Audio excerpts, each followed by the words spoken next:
Hello everyone! Susunduin namin si Nene, kaya heto, nagpe-prepare ang aking baby. Apply muna ng moisturizer bago lumabas. At dahil hindi masyadong malamig, okay lang yung manipis niyang inner na onesie para hanggang paa na. At ipapatong yung pang winter jacket.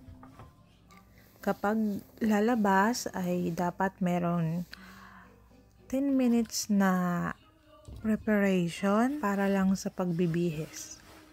At ang suot ay depende sa temperature. Kaya sa cellphone ay merong application para alam kung ano yung weather or temperature.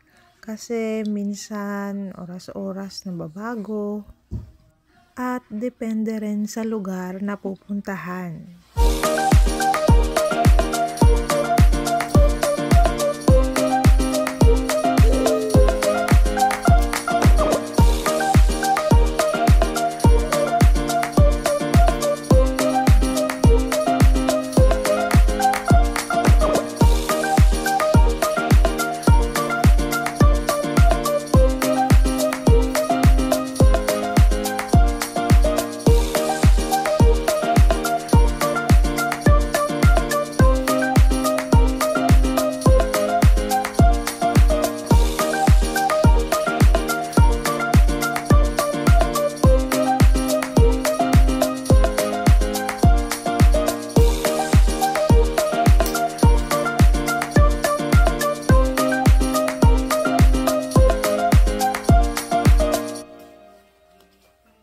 Sa bansa na malamig, kailangan masanay na lang.